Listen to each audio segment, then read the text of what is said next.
Counterpoint, the general knowledge music quiz, chaired by Paul Gambaccini. Hello. In common with so many music and theatre venues, we're holding our Counterpoint contests without an audience at this stage in the 2020 series, but we are still testing our contestants' knowledge of music in all its wonderful variety. And we will be playing them plenty of musical extracts recorded in more sociable times. Let's meet today's socially distanced Counterpoint trio. Hello, I'm David Hale from South London, and I'm an audio technician. Hi, I'm Victoria Kingham. I'm a landlady from Hackney. Hello, I'm Jamie Sellers. I'm a freelance copywriter from St Leonards on Sea. Welcome, all three of you. Later in the program, you can make your choice of our surprise musical topics, which might play to your own strengths. But to begin with, we test your general musical knowledge. We go around in alphabetical surname order with 2 points on offer per question. If you can't answer your own question correctly, I'll pass it down the line for one of the others to pick up for 1 bonus point. Would you start us off today, David Hale? The name of which unusual musical instrument completes the title of this orchestral work by Bartók?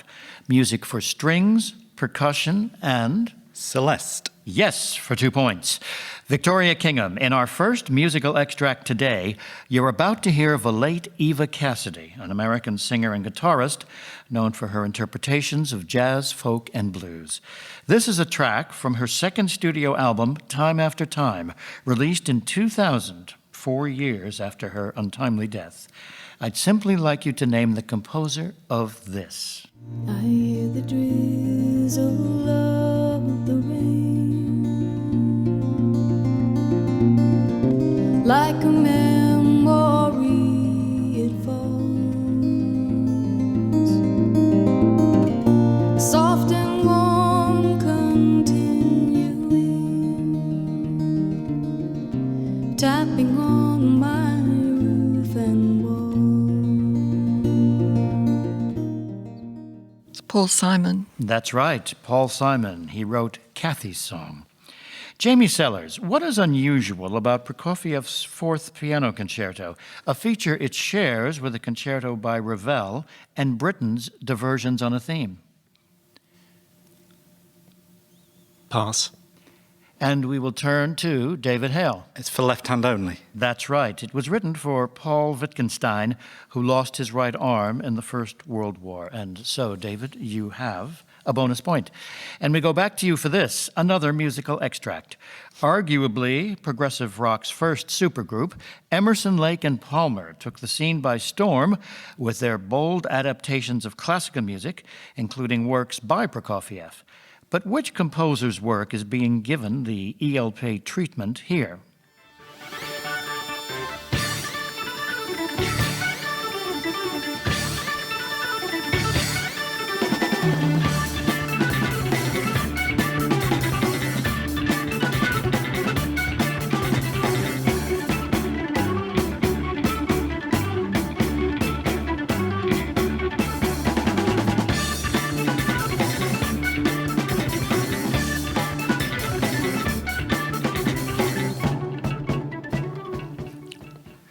I do hope it's Aaron Copland. It certainly is Aaron Copland, his Hoedown. Victoria Kingham, in a 2003 episode of the television series Frasier, which British singer associated with the punk and new wave movements of the 70s made an appearance as Ben, a cheery folk singer performing at the Café Nervosa? Was it Malcolm McLaren? It was not Malcolm McLaren, I'm afraid. Jamie. Joe Strummer. I'm sorry, good guess, but not correct. And so we turn to David Hale. John Lydon. I'm sorry, it was Elvis Costello. And now you're all looking pretty nervoso. Jamie Sellers, music for you now from the British pianist Benjamin Grosvenor's February 2020 album of Chopin Piano Concertos. You can have 2 points if you can tell me which concerto this is and which movement.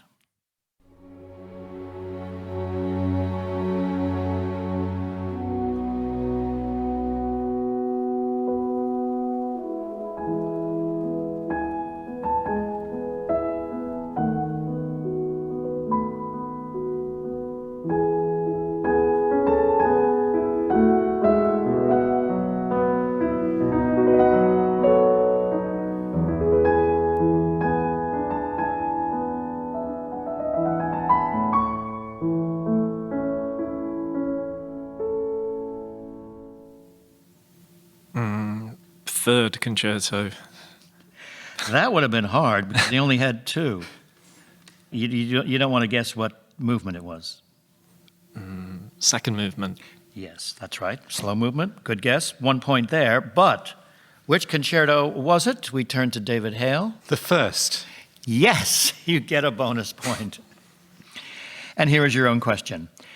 Bowie, Bolin, and the Brooklyn Boy is the autobiography of a record producer who over the years has worked with acts including T-Rex, Thin Lizzy, Sparks, and the Manic Street Preachers, and is particularly known for his association with David Bowie from as long ago as 1969 until Bowie's final album, Black Star, in 2016. Who is that producer? Tony Visconti. You're right for 2 points. Victoria Kingham, time for some jazz for you. Here's an instrumental version of the Jimmy Webb song Up, Up and Away by a South African musician who was inspired to take up the trumpet after watching the 1950 Kirk Douglas film Young Man with a Horn. Have a listen, then simply tell me his name.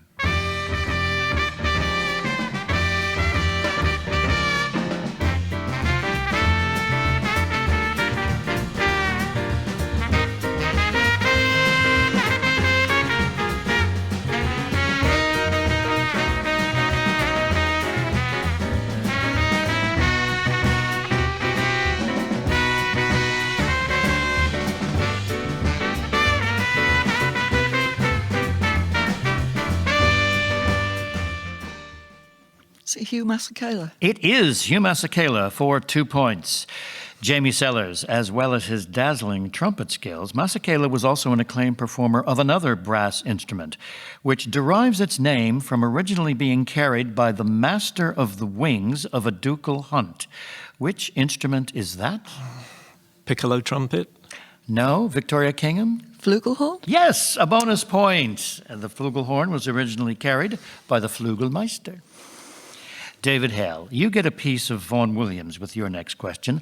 Poems by which writer provide the backbone of the following symphony?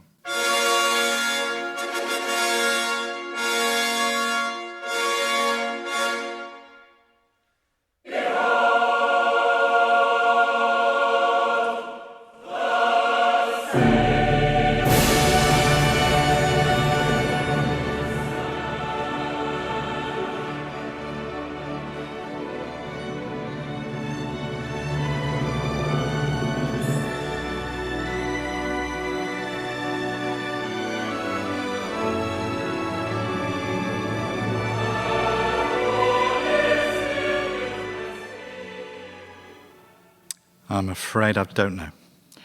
And Victoria Kingham, we turn to you. Do you know which poet supplied the text? William Blake? No. Jamie Sellers? W.H. Auden. No, I'm sorry, devotees of Walt Whitman. We heard part of the C Symphony. And Victoria Kingham, staying with symphonies, since its first performance in 1906, Mahler's Sixth has also been known by which nickname? Resurrection? No. Jamie? Pass. And David? Sorry, no. Your failure to know that nickname is indeed tragic. For that is what the symphony is called. And finally, Jamie Sellers. We end this opening round with some reggae. You're about to hear a new version of Bob Marley's Three Little Birds from an album called Got to Be Tough, which was released in August 2020. The song features Ziggy Marley along with Ringo Starr on percussion. But who is the band performing here? Don't worry about the pain. I know everything gonna be alright. See you, lady. Wake up this morning, smile with the rising sun. Three little birds, three little girls, pitch by Toots and the Maytals? It is Toots and the Maytals. Very soon after the album's release, leader Toots Hibbert died from health complications brought on by COVID-19. I once visited Toots' house. He was mowing the lawn, which was not a very pop star thing to do, but he was a very nice man. And now let's check the scores after the opening round. In third place with 3 points is Jamie Sellers. And currently second with 5 points is Victoria Kingham. And in the lead with 8 points, it's David Hale. In the second round, our competitors get to choose a special topic on which to answer their own individual questions. But they have to pick from a list of 5, which I'm about to reveal for the first time. They have not heard the list before this moment, and they have had no chance to prepare anything. They'll make their choices in the order in which they currently stand, starting with David Hale, who is out in front. So here come today's categories. When music worlds collide. Classical Moonlight, Body Talk, Marching Through the Movies, Down the Rabbit Hole. Remember, these categories with ambiguous titles are likely to contain questions on a wide range of musical styles and eras with a connecting theme. David Hale, which would you like to answer on? I'll try Body Talk. And Victoria Kingham, your choice. When musical worlds collide? Yes, indeed. And that leaves 3 for Jamie, Classical Moonlight, Marching Through the Movies, and Down the Rabbit Hole. Marching Through the Movies. This is an individual round. We don't offer you bonus points for other people's questions. Let's start with Jamie Sellers and your questions on Marching Through the Movies. One of the earliest films to have its music released separately on disc was the 1935 British science fiction movie Things to Come. The famous march acquired new life in the concert hall. Who wrote the music? William Walton. No, it was Sir Arthur Bliss. In which 1981 film did we first hear this march?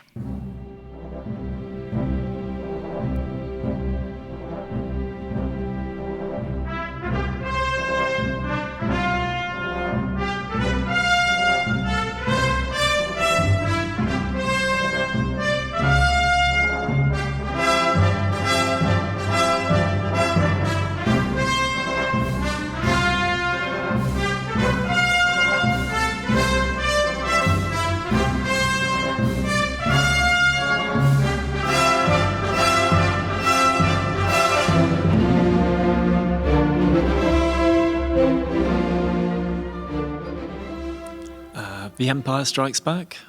Oh, I'm sorry. It was by John Williams, but it was Indiana Jones and the Raiders of the Lost Ark. Which march by Kenneth Alford, born Frederick Joseph Ricketts, was frequently heard on the soundtrack of the David Lean film The Bridge on the River Kwai? Pass. It was Colonel Bogey.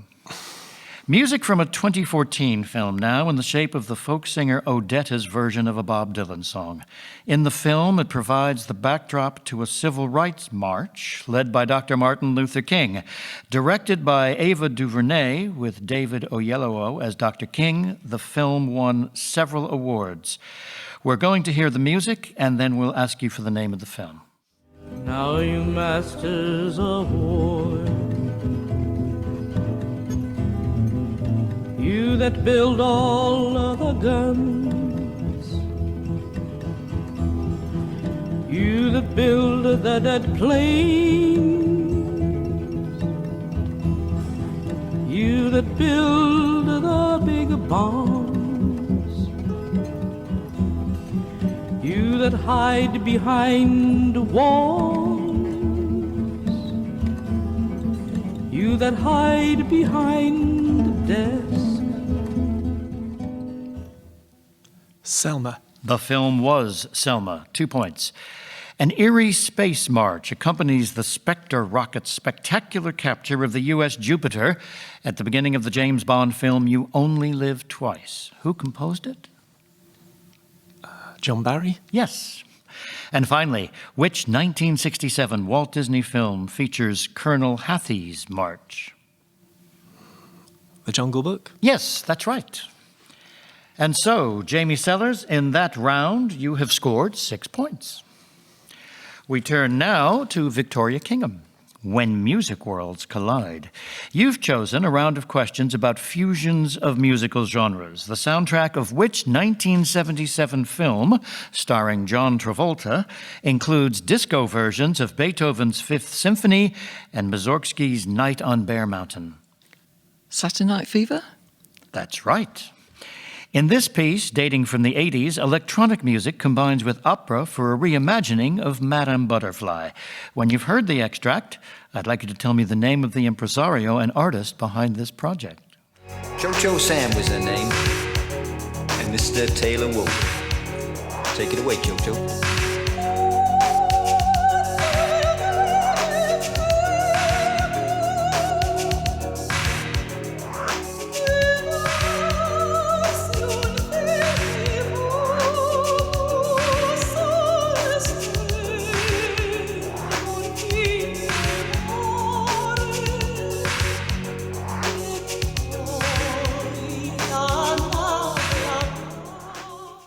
Sorry, I don't know.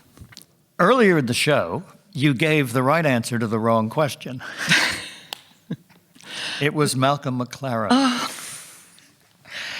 We move on. The Manchester alternative dance duo Mint Royale merged which popular Gene Kelly musical number with drum machines and electronic beats to achieve a British #1 in 2008?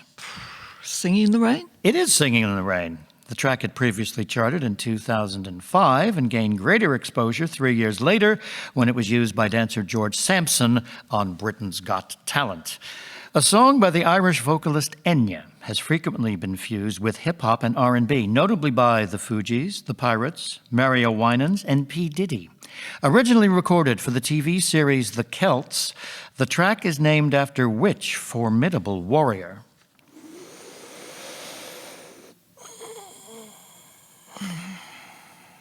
Pass. I got to tell you, though, that was the most gorgeous breathing we've ever had on Counterpoint. The warrior was Boadicea.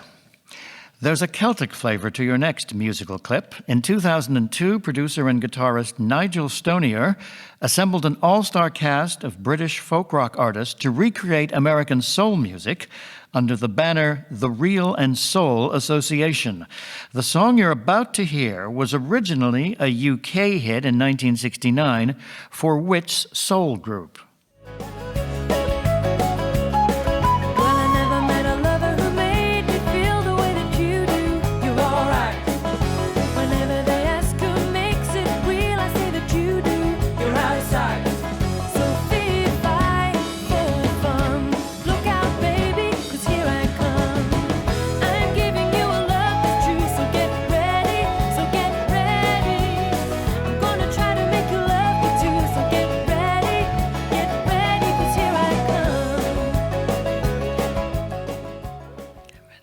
Martha and the Vandellas? Oh, I'm sorry, it was The Temptations. You've got the label right. Indeed, both of them recorded on the Gordy subsidiary of Tamla Motown, but unfortunately it was The Temptations. The song was written by Smokey Robinson. It was a hit in the States in '66. Your final question in this round. Over the decades, various music artists have merged pop music with jazz. A 1986 live album, recorded over the course of several concerts, featured a British rock musician performing with a jazz ensemble that included Branford Marsalis and Kenny Kirkland. The album, named Bring on the Night, presented new interpretations of songs by whom? Beatles? I'm sorry, it was Sting. And it takes its title from a song on the Police's album Regatta de Blanc. And in that round, Victoria Kingham, you have scored 4 points. We move on to David Hale. Body Talk. Which Leonard Bernstein musical that first opened on Broadway in 1957 features the song One Hand, One Heart? I can only think of West Side Story. Which is the correct answer. Here's a song taken from an early 18th century English opera. For 2 points, I'd like you to name both the composer and the opera. Love in her eyes it's playing, and sheds delicious death. Love in her lips is straying, and warbling in her breath. Love in her lips is straying, and warbling in her breath. I have no idea, but I will guess Mozart, The Marriage of Figaro. Ah, but you see, Mozart was not English. Oh, It was by Handel, and it was Acis and Galatea. I meant Gary Mozart. Oh, okay. You heard Love in Her Eyes Sits Playing, performed by Kenneth McKellar. Following her appearance at the 2020 Super Bowl, the Colombian superstar Shakira saw her hit Hips Don't Lie become the most streamed song of all the music performed during the event's much publicized halftime show. Which American Haitian rapper both co-wrote and performed on the original 2006 version of Hips Don't Lie? I don't know. Kanye West. It was Wyclef Jean. Julian Cope enjoyed success as a solo artist in the mid-'80s, but before that, he was lead singer with this band that formed in Liverpool in 1978. Your reward will be 2 points if you can name them.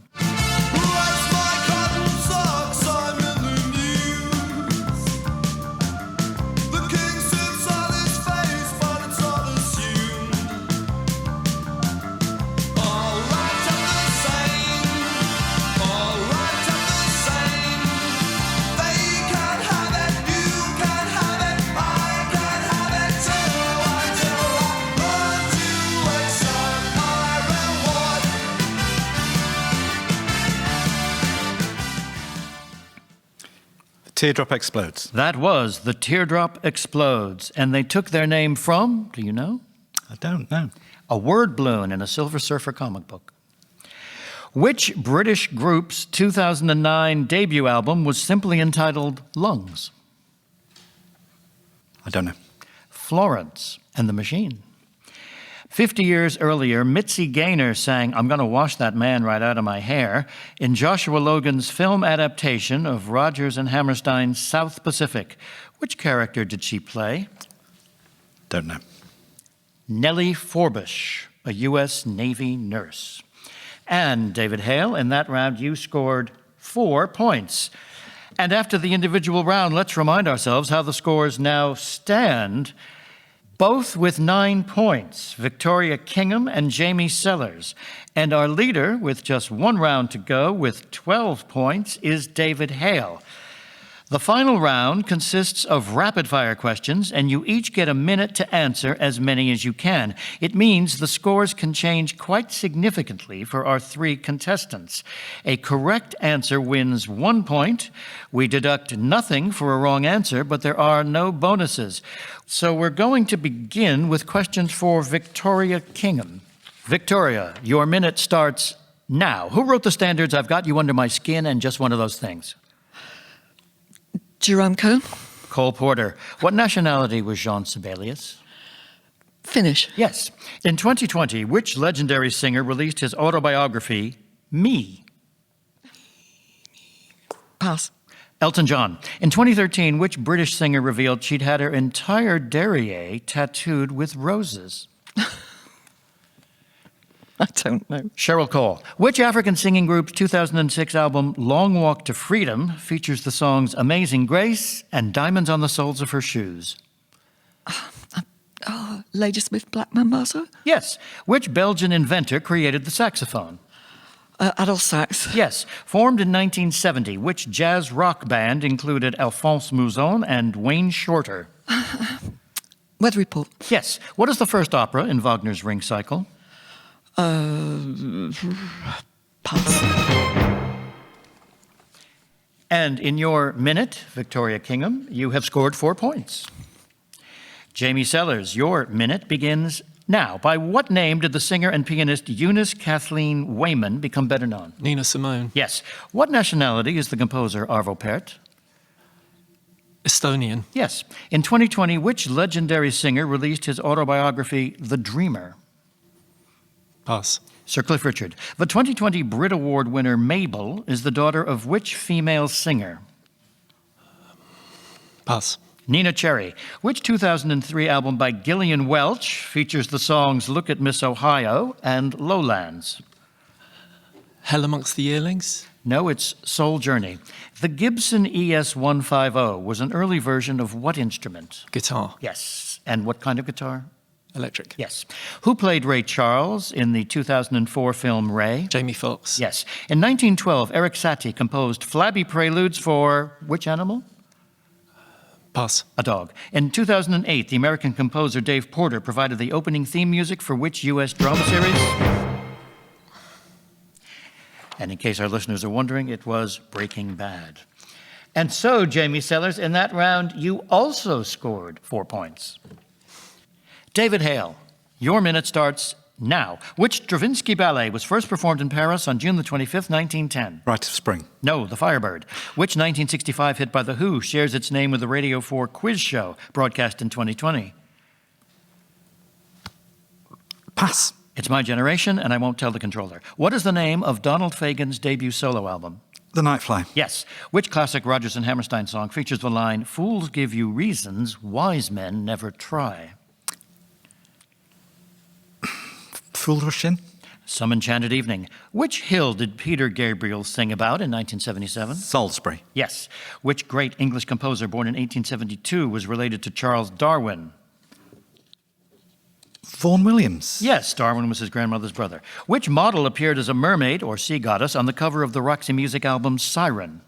Jerry Hall. Yes. Harry the Horse and Nicely Nicely Johnson are characters in which classic 1950 musical? Guys and Dolls. You're right. Which string instrument was Lionel? So, David Hale, in your minute, you got 5 points. Which brings us to the end of this heat of Counterpoint. The final scores stand as follows. Tied with 13 points as runners-up, Victoria Kingham and Jamie Sellers. And our winner with 17 points is David Hale. That was close. Well done, David Hale. We'll meet you again in the new year at the semifinal stage of this year's tournament. Thank you and well done to the other two for such a close, entertaining contest. Don't forget, you can take this program with you as a podcast from BBC Sounds to listen to whenever you like. Until next time, when I'll be joined by 3 more music lovers playing Counterpoint, goodbye.